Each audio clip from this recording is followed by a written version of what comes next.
What's up, Wisconsin? Welcome back to the Inside Wisconsin Show here on YouTube and wherever you listen to podcasts. Trevor Thomas, John Anderson, J.A.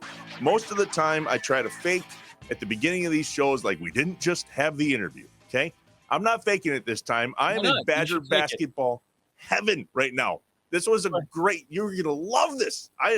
You go. I'm fan geeking out. Go. I was going to say, I feel like we should organically just say, well, no, and here we go, and let's start. But okay, if you want to give away all the trade secrets, that's totally fine. Well, there's definitely a secret in this episode. Or like this, right? Your Grateful Red is showing today, is what I'll say. Old G Wisconsin logo. I love that sweatshirt. It's made a number of different appearances. But your Grateful Red is showing as we approach March Madness, and the Badgers wasn't their first Final Four team, right? Because they won the national championship like the second year of the tournament. But here in modern history, which means anything after 1983. Thank you. Anyway, hey, Badger Final Four team, the one everybody knows, the one everybody loves, and it's not the one that lost in the finals to Duke. It's not the one that had the heartbreak in the semifinals against Kentucky. It is Andy Kowski and Mike Kelley and Dwayne's group. We have Mike Kelley today, which folks, hang in there because Trev's he's a puddle. There's an incredible surprise. Stick in this episode. Some of us try to be professional about this, and then some people just fanboy out, and here they are, and just muddle your way through if you can. Listen to Mike and I a lot, and then just try to tolerate Trevor as he. I am unapologetically a fanboy on this show, and this episode proves it. Here we go. Mike Kelley on the Inside Wisconsin Show. The Inside Wisconsin Show is brought to you by American Family Insurance, Blaine's Farm and Fleet, Capital Credit Union, Amplify Health, Festival Foods, Quick Trip, Legit Pizza, Miller Lite, North Star Mohican Casino Resort, and the University of Wisconsin-Platteville. Hey, remember to subscribe on YouTube, leave a review, smash the like button, just get with us. With all due respect to Sam Decker and Frank Kaminsky, Mike Kelley, that's my guy. 2000 Final Four, Wisconsin Badger. Mike, thanks for coming on the Inside Wisconsin Show, man. I can't wait to have this combo. Oh, thanks for having me. Excited to be here. It's funny because I remember when I was a kid, we were excited for the first team with Finns and Tracy Webster that actually just went to the tournament in forever. You know, like the Final Four is a thing that I can't even think about. I might as well climb Mount Everest. I get a better chance when that comes through. But tell me this, because I know it's dangerous. What's it like when you stand on top of a ladder with a scissors in your hand? Oh, boy, I will tell you, I'm not one for heights. That was like maybe the worst moment of the entire Final Four run. You're the first person that's ever asked me about that. And I can tell you, you see people do it. I don't know if you remember, there's a picture back then. Trevon Davis had got on top of the rim and sat on it. And I was I think I was nervous watching him do the entire thing. And there's video of Coach Bennett on the ladder, and Kirk Penny is at the bottom, very concerned about Coach Bennett falling off. Kirk being such a good freshman. So that's like a low key negative part about going to the Final Four. Does it feel like 25 years, Mike, since you did all of that? You know, I mean, when I saw the picture of us and the hairlines had fallen back a little bit. I guess 25 years will do that to you. But no, we all still, I think in our head, feel like we're young at heart. The one really thing that's been amazing about the Wisconsin program is the consistency from Coach Bennett, who we played for, to Coach Ryan, and now to Coach Gard. They've just been really good about bringing back players, making an open door policy for us. Coach Gard in particular, from the moment he got the job, was arms wide open, asking us to come back, having reunions. So that's been great. And I think that helps keep you young a little bit, keep you connected to the team. And I don't know how many people get to have that. So we're really lucky. We're super grateful. Coach Gard just had another reunion, and we know that doesn't happen everywhere. So we're really pleased. I always think, especially now that I'm back on campus, I watch kids walk around and think, oh, look, there I am. That's what I look like when I was here, And then I go back to my house and I wait, no, that's not what I look like at all. You got that same thing, like you watch these guys play and you see them like, oh, yeah, give me the ball. We'll go right now. Yeah, exactly. Well, yes, I do think that all the time. I'm like, I got 5 fouls to give. Let me do that. What's actually very humbling is when you watch the highlights and they're in low def and very Yeah. grainy. And I'm like, oh man, this is that's a reminder of just how old you are. And the athletes have gotten bigger, faster, stronger. But when you see those highlights, then you realize, yeah, that's a big difference. The players these days are so good. The coaching is great, and it's been impressive. So we like to pretend we could play, but I think deep down we know our days are over. See, I think that's a great excuse. People, you just go, well, standard definition makes everybody look slower. Like we were just as quick as everybody else. It's just the grainy video that does that. So Trevor said 25 years. What's the longest stretch you've gone with someone not asking you about the Final Four in 25 years? It's the one thing about playing for your home state team that I always talk to people, kids, when I talk, the parents now will ask me if they've got a good player, what do you think and where should he go? And I recommend everybody, if you're from Wisconsin, you should go to Wisconsin. If you're from North Carolina, go to North Carolina. That should be your dream. But the Wisconsin fan base and what we did, it was such an unexpected run that everybody got on board. And the great thing about a Final Four run is it takes 3 weeks. Everybody gets to enjoy it. The brackets coming out, the first and second round, then getting the Sweet 16. So it's quite a buildup. It's not a one-game thing. And because of that, to your question is, it's just a lot of people coming up and telling me where they were, what they were doing. I didn't know this at the time, but I've had a lot of people explain to me that we were underdogs in every game on the way there. So we made a lot of money for people. And that's another thing that makes them very excited. So pleased about that. Yeah. And it's good. I mean, it means a little more. And I think there's been some great film of this year's team with Carter Gilmore that just came out yesterday, and Max Klesmet and Coach Gard talking about what it means to wear the Wisconsin jersey. And part of that is because you live in the state, you go home, you get to see people at your local Culver's or Quick Trip, and Wisconsin fans are great. They're not pushy people, but they are supportive, and if they recognize you, they'll let you know. And it's really neat. It's why it makes doing what you do. If I had my career, but I did it for another state school, it wouldn't have meant the same as doing it for Wisconsin. You mentioned that you were underdogs, right? Ever since then, every time Wisconsin's been an 8 seed, I'm like, yes, here we go. We can do this. Yeah. All of the wins. Oh, sorry. Go ahead. No, you're good. Go.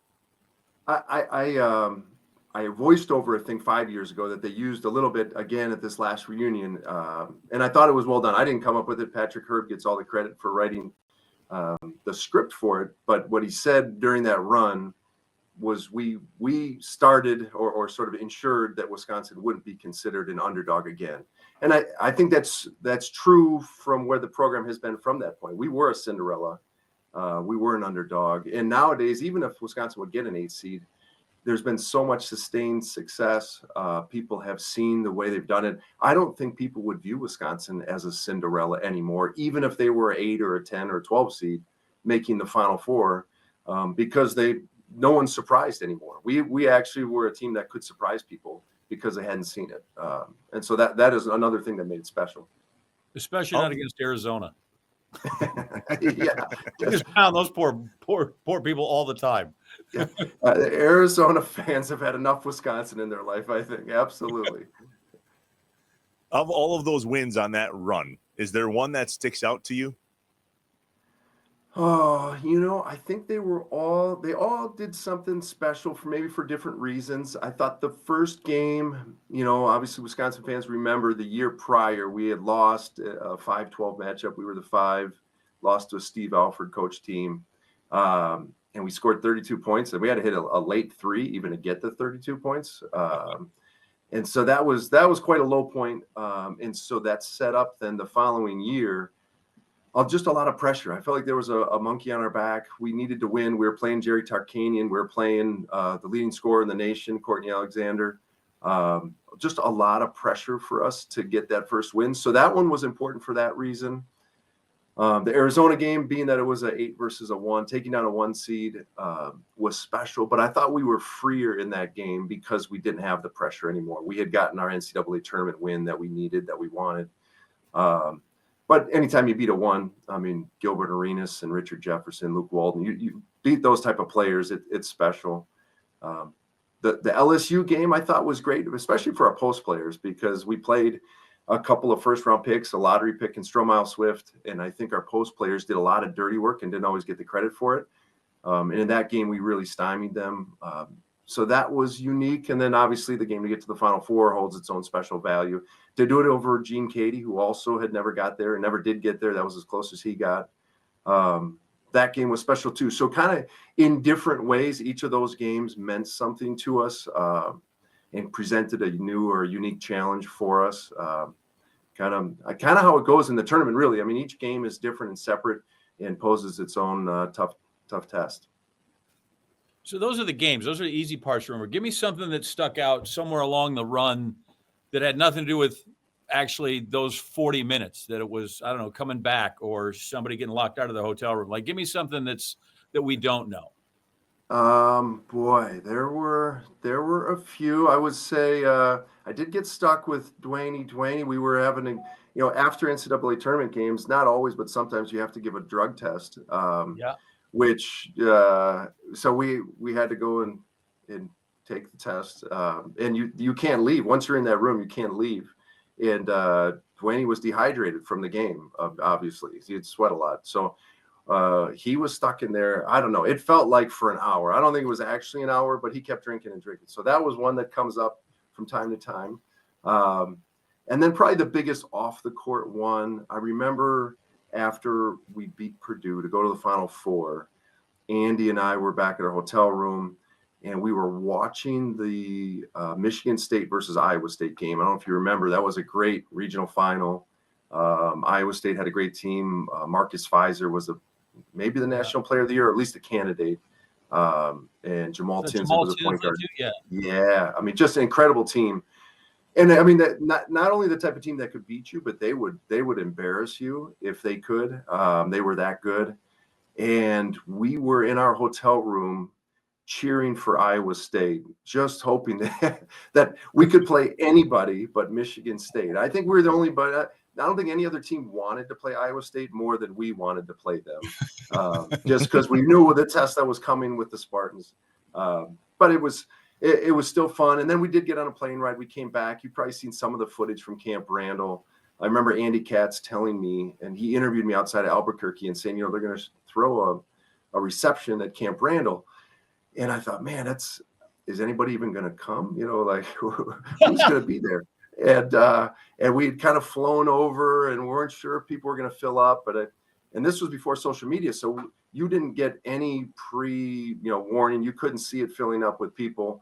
And as it turned out, I think they had, 20,000 people. It was a good chunk of people that ended up rushing the field. And as I like to remind all my teammates, we each got a chance with the microphone. And it wasn't coordinated, but just the way that a 20-year-old mind works, we all said some version of we wanted to see everybody on State Street going crazy. We were pretty much trying to incite a riot as much as we could. And we weren't successful, but we did our best. Jeez. That's a memorable moment. It's kind of like bringing the Lombardi Trophy back to Titletown, right? And they fill up Lambeau Field when all that happens. Talk to me about the last game before you got to the Final Four and shooting those free throws right at the end, right? I think you had a couple bonus shots, and then we were up 3. You were up 3, and then you shot a couple. It's absolutely definitely we, Trevor. 100% we. Yes. You have authority to use we. 25 years ago, though, that was a different kind of pressure than you've probably experienced in your adult life. Do you remember those moments like yesterday? I do. That was almost a surreal moment, because usually in a game you don't have time to like take it in. People always ask about, even shooting a free throw, like they're trying to do distractions behind the hoop, and you don't see any of that stuff. As a player, you're so locked into the moment, and you're fatigued. So all your focus really goes on the task at hand. You don't hear much. Frankly, if you hear much from the crowd, I don't think you're really dialed in. So you get in this sort of bubble and you don't think about the big picture. But for those free throws, I don't know if it's a sign that I wasn't focused or what, but I remember, and I think I even talked about it, maybe you saw it. I had said to myself, I've never been a part of a court storming. And I was getting ready to shoot the free throws and thinking, make these free throws and they're going to storm the court. And I never thought that before. I never really had any thoughts before free throws. And thankfully I did make them. So that was good. And they did storm the court. And I had some buddies that were in the stands, and they still remind me to this day about how smelly it was. That's all they took away from the court storming was that, man, you guys really stunk after that game. So, but that was a great moment for us as well. I'm curious real quick. How are your knees? Because you bent down so far to shoot a free throw. You damn near sat down on the court and then came back up. Are your knees good? My knees are fine, although, people will send me pictures of that, like razzing me, because my buddies like to do that. And I always say, honestly, this is really a reflection of them as friends, that none of them stopped me from doing that. Like a better friend would have said, Mike, you got to stop with this free throw routine. That was pretty bad. But yeah, I don't recommend it for anybody at all. It would take me 3 seconds to send back. Well, go ahead and show me your free throws to get to the Final Four, and we'll critique your form. Well, these are teammates that are sending it. It's a problem. Well, they went too. Yeah. Yeah. Well, I know, but they weren't on the line. They didn't. They didn't come to you when that happened. So 25 years. We talk about SD and HD. Like, you played in the field house, which is not even SD. That's like still pictures.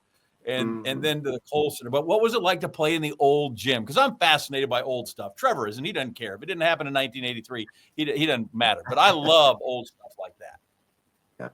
Yeah, it breaks my heart that there's no way to play in the field house. I don't know how they could do it, but the field house was really special. I love the Kohl Center. Obviously very grateful for what it brought us and the commitment to the program from Herb Kohl and his family. But there was something special about the field house. I think you see it.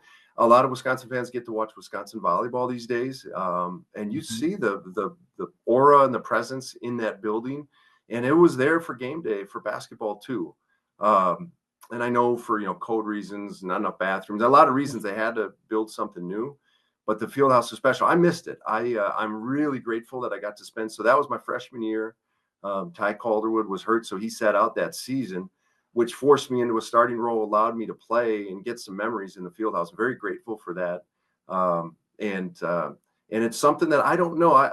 I wonder if we're going to get better as we start building more and more modern arenas at shrinking their size just a little bit and bringing back some of that feeling. Because I think there's sort of a happy medium. I think for a while there it was just build them as big as you can. And that's magnificent too. But I think you lose something when you get really big. I love some of the old buildings on campus. I think I've said this to Trevor. My son, when he was looking at colleges, and it's amazing how you recruit with different things. And he went to Oklahoma State, and they have this fancy glass engineering building. It's amazing, right? And Wisconsin's building is like 1910, whatever it is. But the guy, it's been refurbished, and it's got AC and all that. But the one person goes, look at this new shiny thing. And the Wisconsin guy goes, do you know what the hell's been invented in this building? Like, you want to come to this building and join the line of crap that, like, the double helix was invented in this building, right? And I just feel like sometimes we lose that I get that maybe you don't have enough concession stands, whatever, but, like, do you know what's happened in these buildings that if you just kind of sit here and let that wash over you, right? Like, it's really can be an amazingly, it's just an amazing feeling to feel that history. I think you can feel it too. I think you can sense it when you walk in as a player. You see the photos. You're in a place that's got some tradition, some history. I think even the opponents feel it. And certainly those things play into it. People are human, refs are human, coaches are human, players are human, and we all know what's at stake when we're in these games. And I think there's just something about it. There's got to be a way to do it. There are some buildings that have managed to bring fans closer to the court. I know Maryland, in that wall they have behind the one hoop, is really impressive. I thought that was a great idea, and I think they're going to find ways to make buildings and kind of give them that aura, that feel. And then the more history you make. I mean, the Kohl Center now for 25 years, there's been a lot of great history in the Kohl Center, and so that makes a difference too. I think teams are probably feeling that as well now.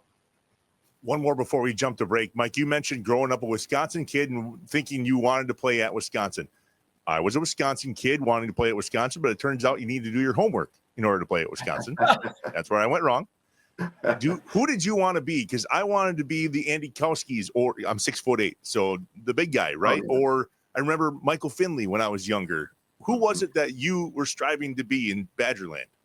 Don't hold this against me, but if I'm being totally honest, this was back. There weren't a ton of college games on TV back then. There was kind of games of the week, and it wasn't the exposure. Certainly wasn't the internet that you could get all these games. So I was more exposed to Marquette basketball at a young age. I went to their camps. I was a Milwaukee kid. They offered me a chance to be a ball boy for several years. I was a ball boy for their teams, and they then recruited me. Even before Wisconsin did, Marquette was lightly recruiting me. They didn't offer me, but that was kind of my hometown team. So I grew up watching Tony Miller. I don't know if you guys remember Tony Miller, really good point guard for Marquette teams around the time that Damon Key was playing. And he was kind of my idol. If there was one guy I wanted to fashion my game after, it was him. Tony Miller was incredible. I did get to see then, by the time I got to high school, Tracy Webster. And that was probably my first Wisconsin player that I felt any sort of okay, this guy is special. He's able to do things I'd love to be able to do. And the neat thing about Tracy actually is him and I have connected. He actually reached out to me yesterday. He's a huge Wisconsin fan still, and just a great guy. He was the guy when I was able to break the Wisconsin Steelers record. It was from him. I had not met him at that point, but he took the time in his life to send me an email and just congratulate me. And I thought that was a really classy move. And ever since then, we've kind of kept the connection over the years, 25 years later. And so that was kind of the neat part, is he was my first real Wisconsin idol that I had. And now we're friends to this day. We'll talk on the phone, we'll text. And that shows, again, that connection. That was even pre-Dick Bennett. Tracy was there and just a great ambassador for the game. So that was my question. I was going to let Trev get out of here just quick. It was I want to know, did Marquette ever call? That doesn't make sense. Where should I dislike Mike Dean? What's the story that they didn't you're right there? Yeah, it'd be a good question. So Kevin O'Neill eventually was the guy that started it. I think he transferred it to Mike Dean, Right. And maybe I got lost in the mix there. Bo Ellis was an assistant coach at the time. All the letters I got were from Bo Ellis. But it was, how great is that? Yeah. It was it was one of those things where people expect me to hate Marquette, but I was a Marquette guy. Had they offered first, I'm sure I would have went to Marquette, but they just didn't pull the trigger. Jeez. Bo Ellis, hope you saved those letters. I think they're in a box somewhere. Yeah. Perfect. That's good. All right. More with Mike Kelley, reminiscing of the 2000 Badgers Final Four team. Back in a second. The Inside Wisconsin Show. The Inside Wisconsin Show is brought to you by American Family Insurance, Blaine's Farm and Fleet, Capital Credit Union, Amplify Health, Festival Foods, Quick Trip, Legit Pizza, Miller Lite, North Star Mohican Casino Resort, and the University of Wisconsin-Platteville. Hey, remember to subscribe on YouTube, leave a review, smash the like button, just get with us. 4 seasons in Wisconsin until you get to spring. Then it's all 4 seasons in 1 month or 2 months. We had 8 inches of snow, and it's supposed to be 60 degrees next week. Up and down, left and right. It's Miller Lite season either way. I was going to say, does Miller Lite have a season? I mean, that's just specific? Because it's really good around holidays. It's really good during a baseball game. And I've been to football games which are played in the fall and the winter. It has no season. I just want the seasons to, I kind of always think my favorite season is the next one. Right? Once you get into summer, you're okay, cool. I'm waiting for fall. I'm ready for winter. So it's kind of how I feel about sports. Once the season starts, my favorite season is always the next one that's coming. It can't get here. Of all the places, everybody likes to go. If you don't like the weather, stay 5 minutes, it'll change. Missouri's really kind of in the heart of that. It snowed three of the last four Wednesdays here. And I literally went to class Thursday and told my kids, if it is below 30 degrees anymore, just don't come to school. I've had it. I'll assume everybody's excused. It should not be March here. I've had a worse winter here than I've had the last 10 in New England, both in terms of cold and snow. Yeah, I don't know what the hell's going on here. It is called climate change. But anyway, yeah. So if it's 30 or whatever, I'm tired of going to school when it's -4. So they're excused. You got way more snow in Missouri this year than we did here in Wisconsin, and I'm all for it. Congratulations. But I think they have way more Miller Lite where you are than where I am. And I'm doing my best. So this is a great story real quick, and then we'll jump into the rest of the interviews with the guys, right? So I got contacted by Miller the other day, by our rep, Melissa, that we work with. She lives in California. And she texted me, and she goes, how you doing on product? And I was like, product? Oh, you mean like T-shirts and, Miller Lite gear? And she goes, no, like that pretty little white can. I don't even know where this is going to go. I said, I have a hell of a time keeping those in stock. If you'd like to gift some product to the Inside Wisconsin show, I think this is a great idea. Sure. I don't think she can because I told her how much I needed and she didn't respond. Well, how much did you need? Why you got to be gross about it? I asked how many cases I could have. And I think I said cases, which maybe scared her. It was plural. Big beer fridge. What do you want? Yeah. Miller Lite. Great I know taste. what you want. Free beer. Yeah. Beer. She offered. I want there it. You go. Miller Lite. Great taste. 96 calories. Go to MillerLite.com/inside Wisconsin to find purchase options near you, or you can pick up some Miller Lite pretty much anywhere they sell beer. Tastes like Miller time. Celebrate responsibly. Miller Brewing Company, Milwaukee, Wisconsin. 96 calories and 3.2 carbs per 12 ounces. Buy the case. Are you a taste great or a less filling guy? That's for another day. Both. It's both. Time for another top 5 list here on the Inside Wisconsin show, presented by our friends at UW-Platteville, the University of Wisconsin-Platteville. Renowned engineering and STEM programs down there, offering a cutting-edge environment with over 60 majors to choose from. With exciting clubs, organizations, always fun happening on campus. Discover why UW-Platteville is a smart investment. Apply now. Head to uwplatt.edu. Just up the road from UW-Platteville is this little college named Madison, and that's the UW. But why do they, real quick, before we jump into the top 5 list, did you know that spring training for the Badgers is at Platteville? No. That's where they do their college football camp. They just go down to Platteville and do it. So if that doesn't sell you on UW-Platteville, I'm not sure what will. Maybe a little engineering. Okay, top 5 list time. I said to John, I feel like there's, 250 or 300,000 people coming here from out of our area for the NFL draft here in a few weeks. And I wondered if we could put together a top 5 list of the things that they may see and or may try while they're here that they just will not understand. And what did I say? Well, that's dumb. Only Wisconsin people are watching our show. Yeah, and at this point, maybe they'll take pride in this top 5 list. We'll all know list this, but that's fine. I guess we can educate them. Everybody watching, let's just all rally together and make sure that you have these things available for all these outsiders that are coming here for the NFL draft. Okay. So before we get into this, then, okay, because I think it's more of a Green Bay thing than other, is having spaghetti in your chili on the list. It is not, but that is a thing. So I don't know that this can be any kind of a legit list. I'm going to just sit back and listen to this because I feel like you're already terribly misguided, that you're not even going to tell people that when they look at the thing, because like you go to Cincinnati, it's like 3-way and blah, blah, blah. No, that's just standard here. You get spaghetti in your chili. You got to ask for it not to be in there. Yes. So let me hear what appears to already be a fraudulent list. Yeah. Shocker. This will be the first time you've disagreed with a top 5 list in the history of the show. Amazing. Number 5, brandy. Yep. I don't think brandy is a thing anywhere else but here.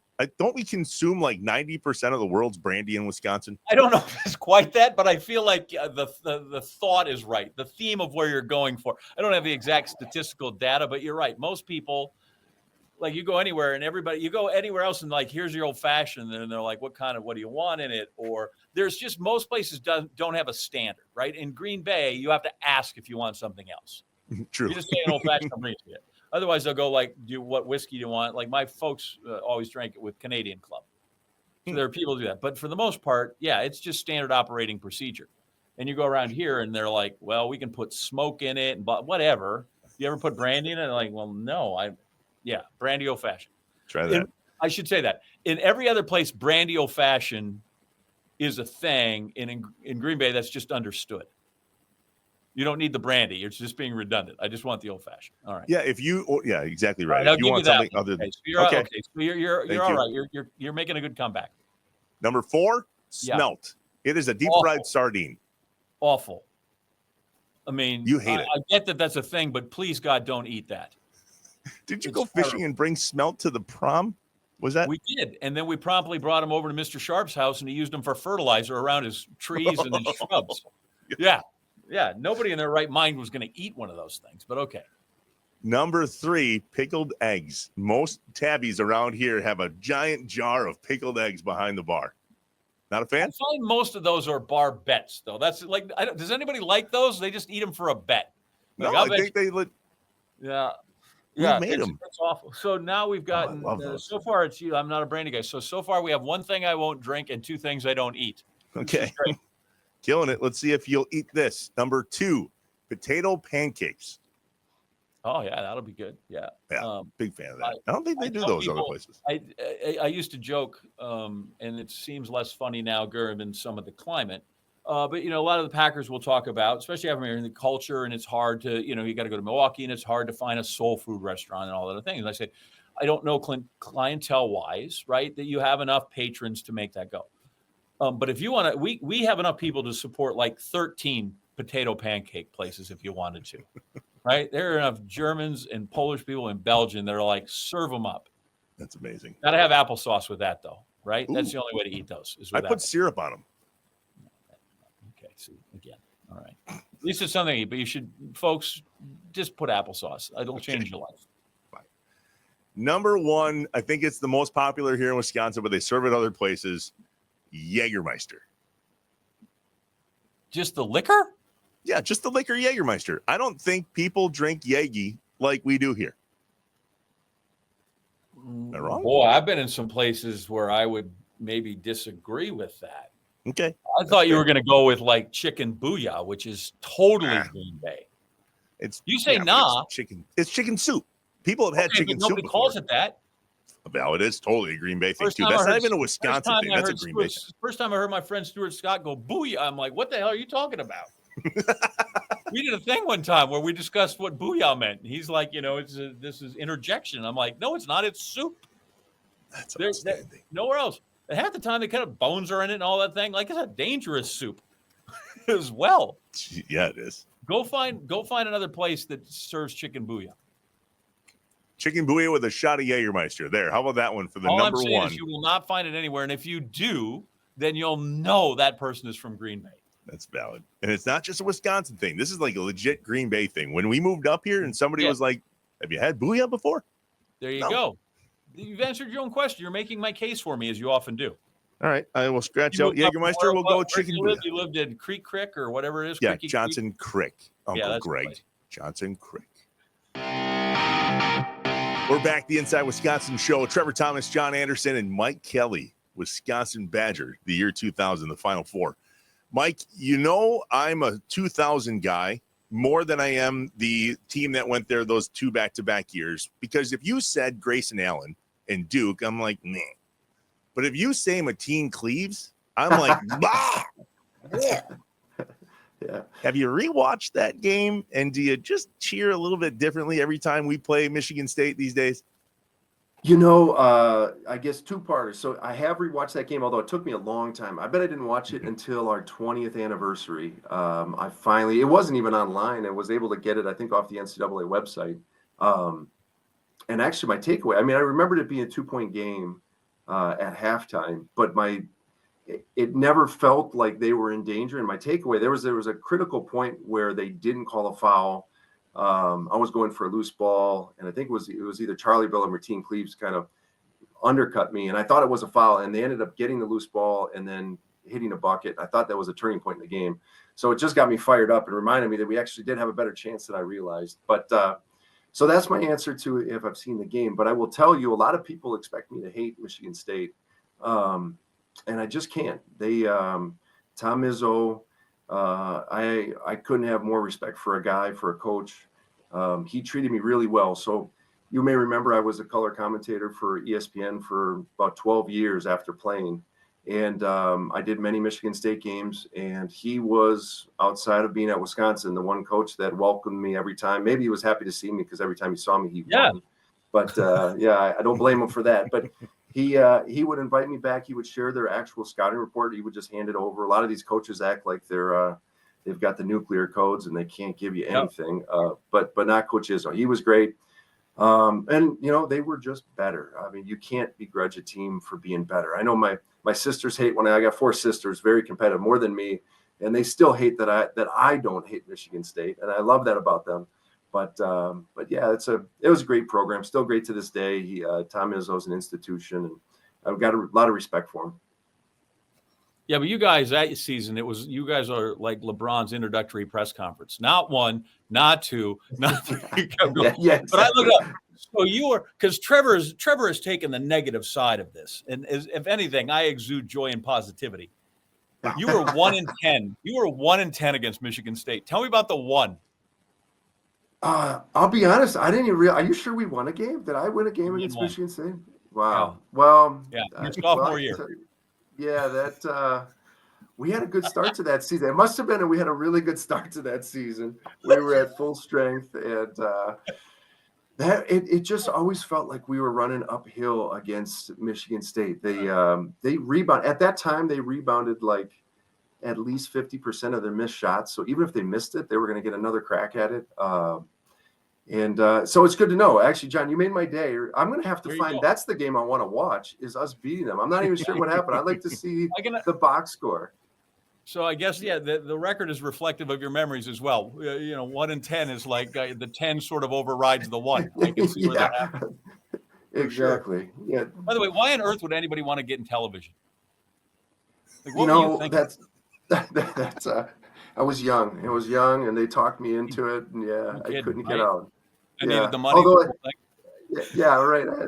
Right. We had 4 young kids. My wife and I have been together since high school. We started our family young, so it was a wild time. At one point we had 4 kids under the age of 3, and I was doing. I think the most I ever did in a year was like 44, 45 games. Wow. And so that was a lot of travel. And people ask me, like, do you miss it? I'm like, no, because it's so much better to go to a game, wear your colors, drink a varsity ale, and just cheer rather than having to prepare and wear a suit. You mentioned all the coaches earlier that always invite you back, yet your coach then, Dick Bennett, was known for defense and obviously winning. Tell me about how much Coach Bennett meant to you and the team back then. He was everything. I mean, here's the thing that I always have to keep in mind or remind people because we had a ton of success. But what Coach Bennett came into was a really tough situation. And for every one of us players, and I put myself maybe more than anybody, I didn't have the great opportunities. Coach Bennett saw something in me that, frankly, I'm not sure I saw in myself at that time. I've shared the story. I remember going on my official visit, being with my dad, and having a fear that they were going to realize, boy, we might have made a mistake with this kid. I'm not sure he's good enough to cut it at the Big Ten level. And so that was my mindset coming in. And then in order to reach your potential, you need a coach like Coach Bennett who believes in you, who pushes you.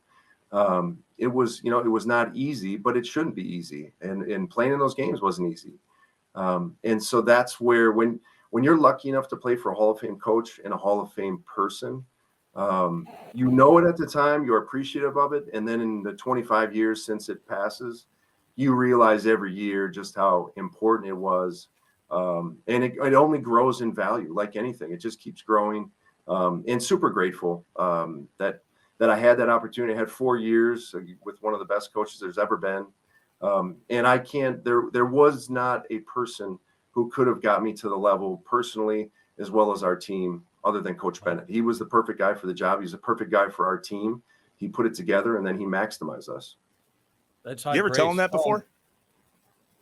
Yeah, we try to get together for some golf outings, and the stories go around, and he's such a legend. I think all of us kind of revert back to our 20-year-old self whenever he's around, because we're just so thankful. And I know he's enjoyed seeing a lot of us went into coaching. I'm in coaching. Just an assistant coach, but all of us have taken what he taught us and have tried to pass it on to future generations. And so that's maybe the ultimate compliment when you take from your mentor and you pass it along, because you keep all the good stuff. But with Coach Bennett, everything was good stuff. So everything he taught us, we pass on. So what's the exchange rate for a Dick Bennett offense? Like you averaged 5 a game, which feels like 12 or 14 if you were playing today. Like, what's the exchange rate? I think you could be my agent right now, John. I like everything you're selling. I'm buying. I really appreciate that. Yeah. I always like to remind people too, it was a 35-second shot clock. So we had less possessions and then we held the ball a lot longer. Yeah. I think my 4 or 5 points didn't turn out, I don't think it gets to 12, but yeah, people like to tell me sometimes, they say, if you played in a different offense, you might've been able to score this or that, or you scored so much in high school, you stopped shooting. And I'm like, that's a what if game that I'll never play, because the way that Coach Bennett allowed me to play is the perfect way that kept me on the floor. It made our team successful, and you have to play. Basketball is a team sport, and he used to always tell us that individually we didn't have a chance to be great, and that sounds like a cut, but it wasn't a negative. He was being honest. If you're in tennis, if you're Serena Williams, it's a great sport to be in, but if you're not good enough, there is no real way to overcome your lack of ability. But in basketball, as a team sport, you can do that. And if you buy into the team, if you buy into the message, and if you bring the things you do best, and then you combine it with things that your teammates do best, you can reach something special. That was the whole idea. Every year, he had a motto about the dream. It was reach for the dream, touch the dream. Everything was about the dream. And the dream, he explained to you during the recruiting process, was making the Final Four. And it's, there's that statistic about it. You're more likely to hit your goal if you write it down. I don't know what the percentage is, but I'll be darned if Coach Bennett didn't write down what his dream was, and it was getting to the Final Four. He talked about it. He wrote it down. He put it in our locker room, and he manifested it. I mean, he made it happen. Jeez. Hey, Coach Bennett, is all that true? Move up so we can see you on the camera. Is all that stuff true? Oh, wow. I'm going to take that. Well, Mike is not giving himself enough credit. That's the kind of person he is and was. But we did get a chance to live the dream, and he verbalized in what I was allowed to hear. My wife was standing with me, and so I hope she actually believed what you said, Mike, and I think she did. He epitomizes really everything that I have believed in the 40 years that I coached, and everything I've seen since. And quite frankly, he would, in his modest appraisal of himself, he would be of value to any team today at any level, anywhere, because he understood the most important thing about team basketball, and that is what he explained to you, is that you can have incredible value in certain parts, but the real value is how those parts come together, and that whole will always be greater than the sum of the individual parts. And that team, I never had the great, he gives me more credit than I deserve. And there are so many coaches who knew more than I did, but I understood that one thing, and probably even more important than that was to find people like Mike Kelley.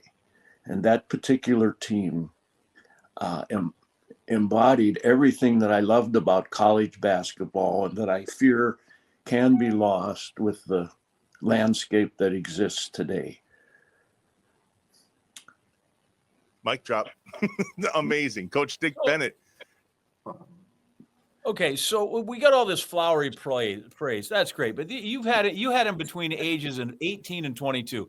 Boys are knuckleheads between 18 and 22. Like when did you have to get this kid to straight up and fly right? Like, did he ever take a shot 4 seconds into the shot clock, or run a fast break, or do something stupid like that? Well, not that I remember. Now, I tended to remember more in those days than I do now. But no, that I think in a way they were privileged to see the struggle, and we struggled. I don't want to underestimate the struggle that precedes any kind of success. And they were there when we moved over from the field house to the Kohl Center. Really, before we were ready, we really didn't even have a locker room per se. And they saw some of the struggles on the court. We had some problems, probably my own, because I was not particularly flexible in when I couldn't feel that everybody accepted the role that I had to define in some way, shape, or form. And and I tried to respect the individuality, but sometimes, I got a little ahead of myself, and that made it harder for some players probably to play for me. And he saw that, and I was glad that his group, which was really my first recruiting group there, because when you go in, you don't recruit, you live with the guys there, and thankfully there were some wonderful guys there who kind of kept us afloat. But then there'll be a dip. They'll be gone, and you have all new players. And Mike was there to see that. And their time came, I could tell. And I remember talking to them about it after their sophomore year. And it then became their program, their team. And it wasn't easy because the league was pretty good, as usual. But we did struggle for perhaps the first half. But one of the magical moments, and I couldn't define how or why or even when, was when it all turned, and you could just feel it. These guys will never lose, because that was part of what I believed, that we had to eliminate losing, and that will take care of the winning. And the losing would be the simple things that were, take care of the ball, get your defense set, shoot good shots, help one another, all those things. And when that happened, we were almost untouchable then, in my heart of hearts. So he was there for that. He was the head and the face of our defense. And I've said this many times since. I've said it to players at Virginia when my son has asked me to talk to them. I've thought it, said it in clinics. There are so few guys that I've ever coached who has the ability to truly anticipate from a defensive standpoint. And it's an incredible ability. However he learned it, he was one of the few guys that could actually tip or intercept a pass that his own man threw. And you have to be able to anticipate what is going to happen. It's just such a rare quality, and you don't hear people talking about it today as much. But I've never seen but one or two or three guys who could do that. Mike, when we reached out to Coach to come and surprise you on the show and join, we told him that we were already going to be in conversation with you and that he'd be able to jump on and say hi and chat a little bit. And he's like, good, we'll bust him up a little bit. Once I get on there, we'll give him the business a little bit. Okay. When you guys all got back together, what was it, 3-4 weeks ago now, Mike, I couldn't help but notice that when you all walked out on the floor, all of you got introduced and everybody had a warm recognition. But when Coach Bennett walked out, the place lost it. What did that mean to you, knowing that you played for him and obviously have been a Badger fan since? It's I think this entire state, especially as time has passed, has continued to fully understand Coach's greatness. And it really, when you're in the middle of it, and Coach talked about it, the struggles we had right now. I mean, people celebrate the Final Four run, but that was one part of the full experience, and he really weathered a lot. And it was not always easy. It was tough. It was hard. But he had a belief and a conviction, and he saw it through to the end. And so when you have a moment like that, where the fans are cheering for him, recognizing the greatness, it's special. It validates what we did. I think we all believed in it. I know we all believed in it at the time. But for us to get to the Final Four and then have this time pass is really special. And it, he's our leader. He's always going to be our leader. You have to have that as part of a team. It's why you play so hard. You have to believe in something bigger than yourself. And so that when you see your leader being celebrated like that, it's touching for all of us. It means a lot.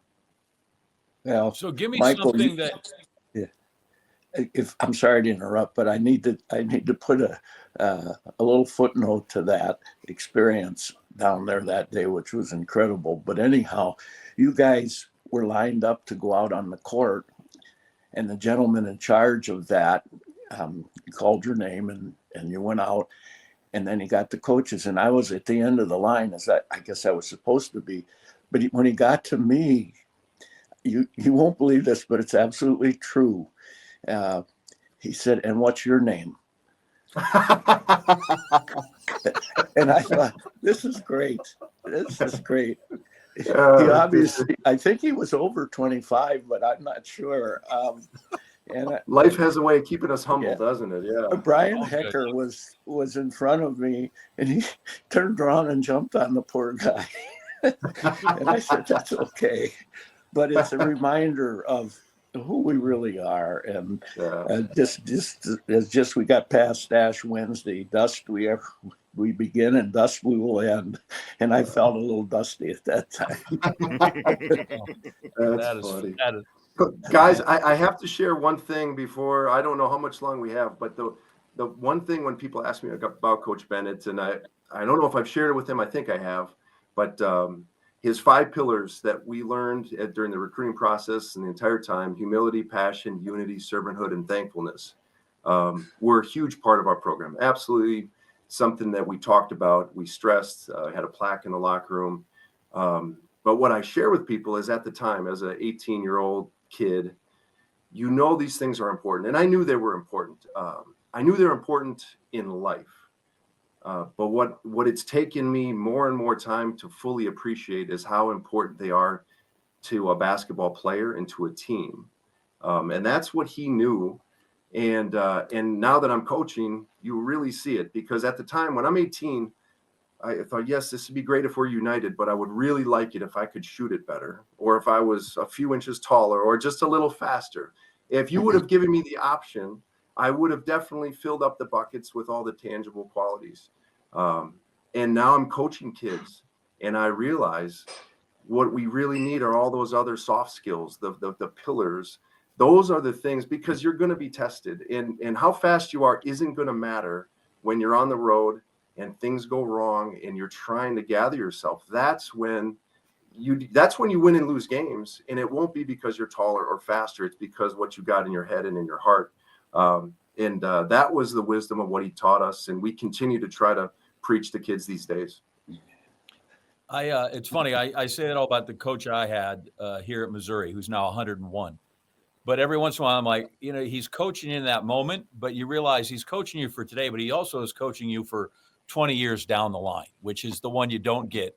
So give me something that, like, whether it's your children, Mike, or kids you coach, or when you were doing a game and you said something that came out of your mouth and like, oh my God, I just sound like a ventriloquist because I just literally spouted out something that was Coach Bennett.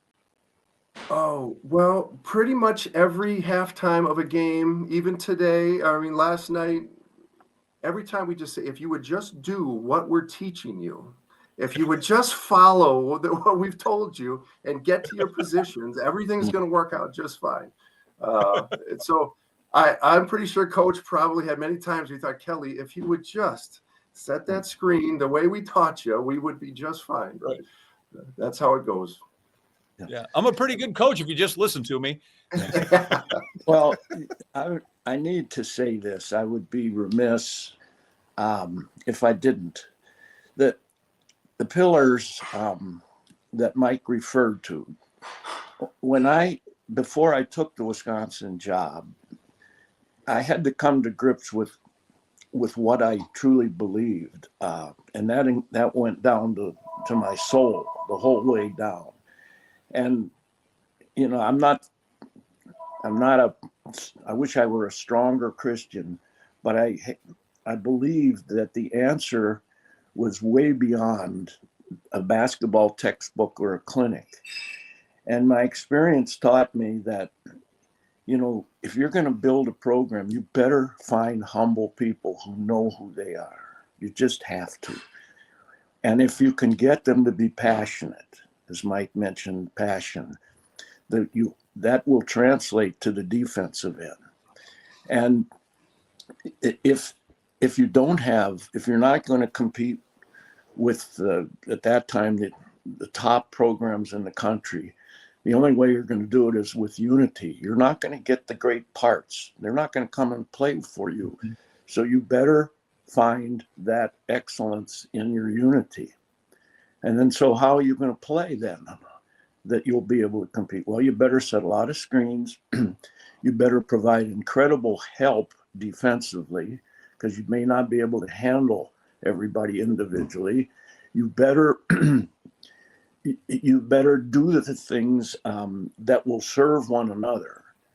And then when you lose or when you're criticized, and we lived with criticism, and I still do, and it hurt me when I watched my son be criticized, because all I did was follow something that almost sacrilegiously I learned from Al McGuire.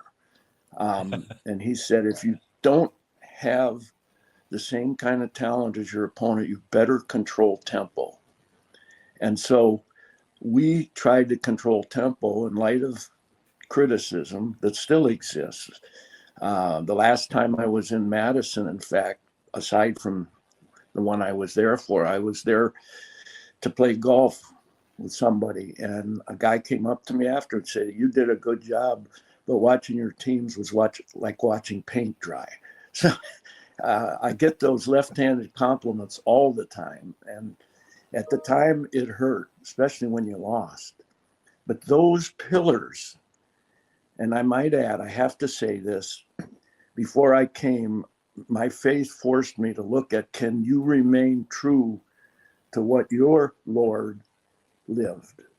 And I looked at the humility that Jesus Christ taught. I looked at his ability to rally 10 or 12 pretty average people and to change history. I looked at the passion enough to go through the pain you have to go through, and the willingness to serve one another. Those are all principles that were taught by the cornerstone of my faith. And I said, if I can't hold on to that, then I cannot go there. And only Pat Richter can tell you with how much I wrestled with the decision to come.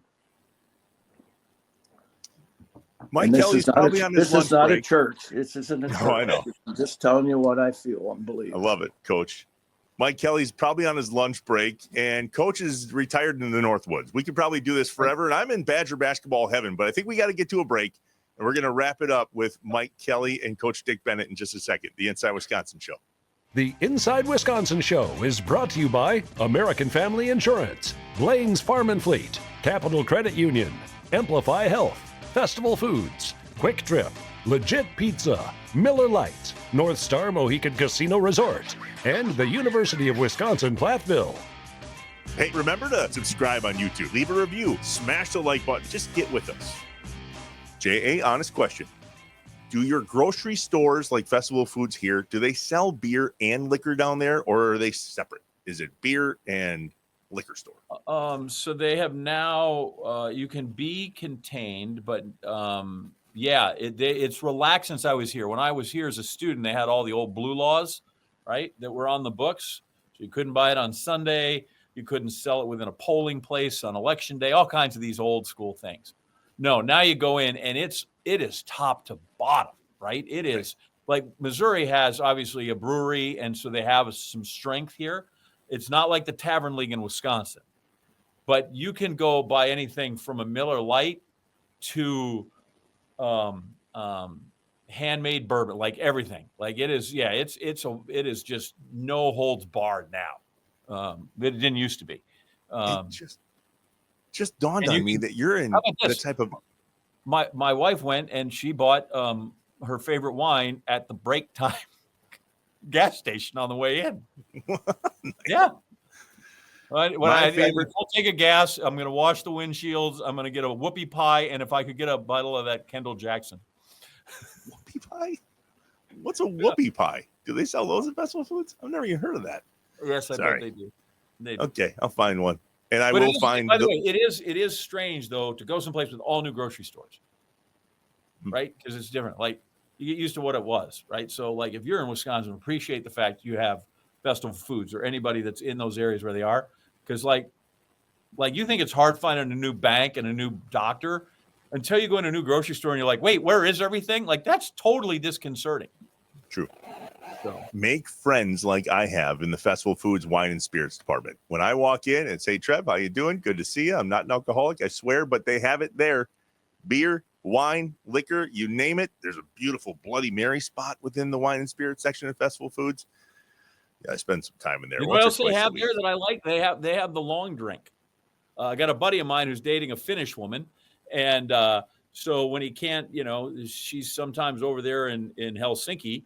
And like, so that means like he can't go to the sauna with her, but they have this thing called a long drink, which is usually like gin and grapefruit juice or something. Go find it. Try that next time you're there. Go to Festival Foods, get yourselves just called the long drink, and it'll change your life. Long drink and a whoopie pie. Right. I'm going to walk out of Festival Foods this next time. Everybody knows what a whoopie pie is. I've never heard of it. I'll find one. Festival Foods has them, I'm sure. Man, that was an awesome surprise. Back in the Inside Wisconsin show, Trevor Thomas, John Anderson, Mike Kelley, Wisconsin Badger, just got surprised by Coach Bennett. All right, a couple for me, and then the ever-famous JA Lightning Round. It's a blast, and then we'll get you back to work, Mike. So you still in Wisconsin? You're still living here and working here, yeah? Yep, I live in Brookfield, Wisconsin, and then work in a small town, Eustisford, Wisconsin, just outside of Hartford. For people that know, that's a small town. If you know Eustisford, then you're definitely Wisconsinite. So I went to Johnson Creek High School. Houston was in our conference. Yeah, so there you go. Yeah. What is their mascot? The Marshman? No, that's HorrorCon. Anyway. No, I want to say it's the Falcons, I believe. Yeah. All right. I'm not positive. I didn't go there, but we're just in town. Weren't you a Pope in high school? Yes, I was. And my wife was a lady pope, which everybody really had a good time with the lady popes. And they're still the lady popes to this day. That's outstanding. Do you get up to Green Bay ever? Do you come up to Packers games? I mean, you're a Wisconsin boy, right? Do you spark the green and gold once in a while? Oh, absolutely. Yep. It's actually getting a little bit easier now that my kids are older. So we've got the gold package games, and we're the fans with the gold package that don't sell them. We actually go to the game. And this year, for the first time, I rented out one of those VRBO homes that are like in the area. That's the move. I don't know if everybody is aware. Maybe I shouldn't even say it because I've got 4 kids in college now, and I had 2 of the boys come back and brought their friends, and we had it for the weekend. We tailgated. It was a great setup. I think that's going to be now the tradition every year. Unfortunately, it was the Lions game, and we got rained on the entire time. We had our parkas, so the game experience wasn't great. But win or lose, it's always fun in Green Bay. I'm just going to say that the 3 goal games, I believe, were the division opponents, and they were 5-3 at home. Is that correct this year? Do I have that math right? It was. We did not see a win. That's for sure. I'm not saying anything, but I'm saying everything. I understand. I was cheering. I lost my voice. We had the wet game against the Lions, and then the last one was the Bears game, and it was cold. That was so cold. I was freezing. I had to go back and get the hot chocolate. And I thought we were going to pull that one off, and then everybody knows how that one ended. Good job by you guys. All right, Trevor, am I on here? You're on. All right, here we go. Let's see. What's your breakfast order at Mickey's? Oh, I'm not a McDonald's guy. I'm more of a Starbucks guy. I'm talking Mickey's Dairy Bar, right there. Mickey's Dairy Bar. That's got to just be some sort of like egg hash type of a deal. All right. Who's your favorite ESPN play-by-play partner? Mike Gleason. Remember Mike Gleason? I do know Mike Gleason. I worked with Mike. Yeah, very good pipes, Mike had. Yes, great pipes. Yes, absolutely. He's due for a call. I might have to tell him I just dropped his name. Who has been the voice of the Missouri Tigers for the last 30 years? John Anderson. Nope. His name is Mike Kelley. I thought this was a trick question or something. I didn't know what you were doing. Okay. Nope. Their play-by-play guy is Mike Kelley. Is it an EY or a Y? That's the question. No E. No E. And he'll tell you, he doesn't make any errors. There's no E. Give me the cliche about your career that you hate, that you were efficient, fundamentally sound, glue guy, not flashy. Maybe the only one is just that I couldn't score. That one bothers me a little bit because there was plenty of scoring, but that wasn't my role. But that's okay. I accept it. Did you dunk, and when was the last one? I dunked twice, but never in college. They Okay, were never in all. college. I always said I had like a 45-second window to start the game where my legs had enough juice in them, and if I didn't get a steal breakaway immediately, it was going to be all layups from that point forward. Very good. Give me the best Final Four swag that you got. I still have the warm-up suit that we got. That was pretty nice. Good. What is Dwayne's middle name? Does he have one? I have no idea. I'm asking you. You played with him. I don't. I mean, we kept it simple with his nickname was Doc, so you can call him Doc Dwayne, but I don't think he had a middle name. True or false? You are still the Badgers' all-time leader in steals. That is true. True. Where are you on the all-time assist list? 6. You are 7th. Oh shoot. Yeah, but you're good company. Davison's one behind you, and Finn's is ahead of you by a few. Who is the Badgers' all-time assist leader in hockey? Oh jeez.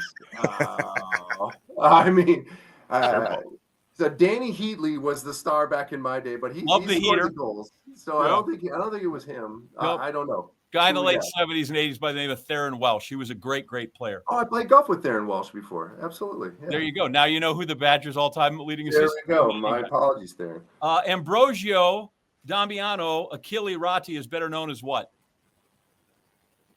Chocolate. This person's name is Ambrosio. This is a person. Damiano. I thought those were like 3 different versions this is a person. Of something. Ambrosio Damiano Achille Ratti is better known by what name? Kelly. I don't know. Pope Pius XI. Oh my gosh. I mean, this. God, what did they teach you at that damn school? I mean, I always like to joke. We had people that took our exams. Okay. Favorite Packer player? All time? Yeah. I'm going to go Brett Favre. Very good. Name 3 Wisconsin beers. Spotted Cow. Are we counting Miller Lite? Yeah, we're counting Miller Lite. I would think that you can't even name 3 without those. I might count for 2. And, I'm going to go Pabst for my last one. PBR. What is the deal with Andy Kowski and Gwen Stefani? That is the question that we really should have got. If we were going to have another surprise guest, it should have been Kowski. Or Gwen Stefani. Or well, yes. Yeah, actually, I will step aside if you can arrange a Kowski-Gwen Stefani duo right now. That's what we really need to see. I don't know. He loved punk rock girls, and she was the one. And you were so nice that we knew if you had our Sports Center and there was a Kowski highlight, you were going to get no doubt Gwen Stefani would be proud of Andy Kowski on this dunk. And it was the highlight of our 4 years of college, John. I hope you know that. I don't know that, but I just know, I forget who told me, but yeah, apparently he really had it for her, huh? Yeah. Well, yeah, I mean, that's a pretty good choice. Yeah, well, I would think. Finally, how much are sneakers at the shoebox? Well, see, that depends on how well you're playing at the time. No, that shoebox thing was blown out of proportion. People paid for their shoes. Everybody got a discount. And now these guys are making millions of dollars. I can't believe it. Did you get a stern talking to or anything? Well, like what happened when you got in? Like the compliance people crawl up on you or what? There was, yeah. We had a couple guys that got suspended. We did not. It was the guys that like started a tab. That was part of the problem is you could start a tab and not pay your bill, which I never did. We just got discounts. So I forget what it was. Yeah, there was definitely a talking to. It sounds shady, honestly. It's not. Have you been? No, although I do have gear thanks to you and Andy that I have. There you go. You should get to the shoebox. Finally, why does Ben Bruss get mad every time people say we love the 2000 Final Four team better than all the other ones? I don't know. I got to talk with Ben about that one. Yeah, he I gets gotta bent out bother of Ben. shape. What is the deal? I cheered for Ben as loud as I could cheer. I was an announcer for his games. But yeah. Actually, I do have one other one. Yeah. How does an air compressor help me in everyday life? Because quite frankly, what's wrong with a hammer? Oh, come on now. I mean, how much time do we have left? Because this Go is for now. it. Tell me this on is it, because where I got can 3 shine. hammers and I will get on a roof and I will pound every damn nail if I have to. No. We got to get you pneumatic power tools. Yeah, we gotta fill up your tires, your basketball with very efficient technology here, John. I can't just lick the pin and pump for my basketball. You know what? We want to move on here. We got a better way to do things. It doesn't need that much. It's a basketball, dude. Like, come on. We actually don't even, to be honest, we don't even want you filling up a basketball with our air compressors. But if you're going to get on the roof, then you need an air compressor. All right. Yeah. By the way, why can you never find the needle for the basketball? Because you always know right where it is and it's never there. Yeah, exactly. I don't know, but I've experienced that myself. Yes. All right. Mike, this is awesome. Outstanding. I'm going back to my hammer. That's enough. Appreciate it. We're like wholly unprepared for that lightning round, but if there is a next time, I don't know. I might have connectivity issues before we get to it. That's outstanding. Mike Kelley, this is a joy, man. You should know who the 11th Pope is. Like, that should be like painted somewhere, you'd think. Yeah, well, no, you know, when I was in high school, we learned a lot of things, but yeah, that did not stick. That's all right. Yeah, you got the back cut. That's all that counts. Get in your stance. Everybody get in your stance. Thanks. Right. Appreciate it, man. Thanks, guys. It was a pleasure. We want you to do a whole lot more than just save money. We want your money to grow, just like your dreams. We want you to achieve financial well-being and the feelings that go along with that. Capital Credit Union, doing the right thing. Okay, I'm a softie. I legit cried when Dick Bennett came on and Mike was just sitting there in awe. I don't know if you saw me, but I went like this. I couldn't help it. That was amazing. I'm in basketball heaven. I have a new favorite episode. That was awesome. That was amazing. You can see that. Yeah, good stuff. Listen, anytime that you think that highly of your coach, because listen, teachers, coaches, they're the ones we spend more time around other than our parents, right? That's a big deal. And I've talked on this show many, many times how grateful I am about my coach. And the thing is, really, you're always like, oh, you're just coaching me for today. And they never are. The good ones are always coaching you for when you're 40 and 50 and you still use it down the line. And, you know, every time my son still does stuff or my dad, I'm like, hey, be loose as a goose is twice as shifty, because that's what my coach said. And I don't even know what it means. But right before we jumped on, I had a conversation with Rhodey, our oldest son, his football coach, right? Trying to mold him into a young man. I went to grade school with him, and it's amazing how I didn't know it at the time, but I guarantee you our parents were working together with our coaches to make sure that we were on the right path. And here we are 25 years later. In some regard, they are. Yeah. I think a lot of times what we really do need to, especially if it's a guy you know and trust, is let them coach and get out of the way. I do that. I go to parent-teacher conferences all the time, and I go, listen, I just really want to make sure the kid's not being a knucklehead in your class. I'll let you teach the physics. I'll let you teach the history. I won't get in the way of that. That's, you know, when he comes home and needs help with homework, fine.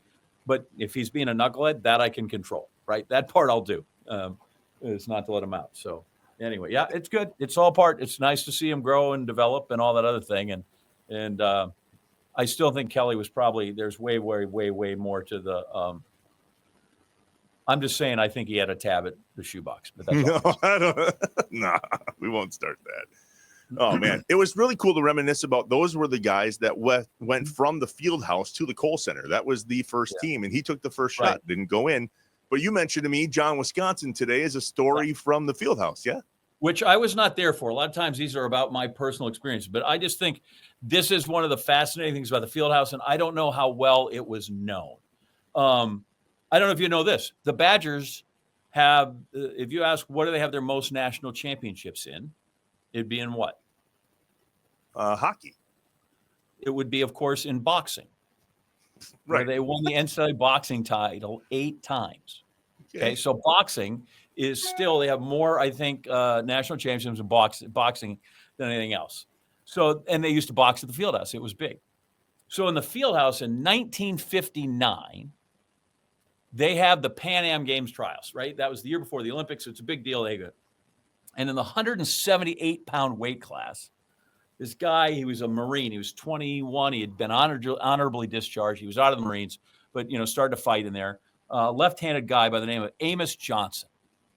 Okay. Amateur bouts are three rounds. And he comes in there and he beats this kid, 17-year-old kid, who had won 36 in a row.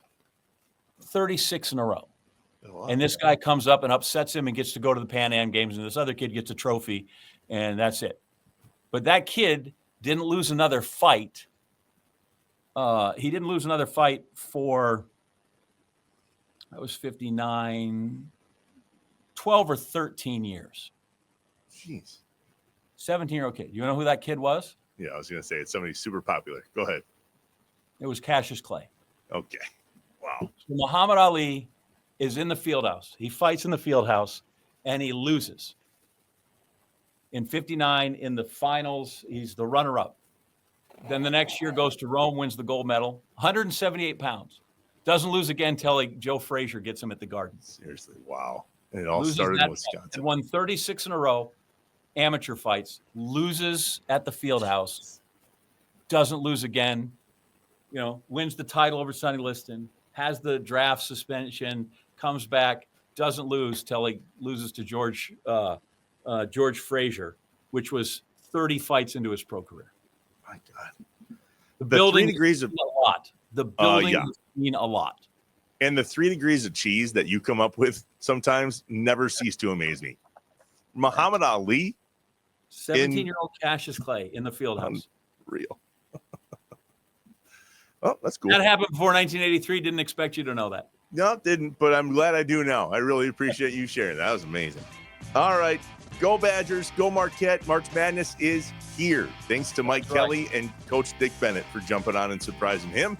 For John, I am Trevor. As you were, Wisconsin. We will see you next time.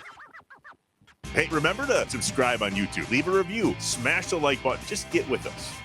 The Inside Wisconsin Show is brought to you by American Family Insurance, Blaine's Farm and Fleet, Capital Credit Union, Amplify Health, Festival Foods, Quick Trip, Legit Pizza, Miller Lite, North Star Mohican Casino Resort, and the University of Wisconsin-Platteville.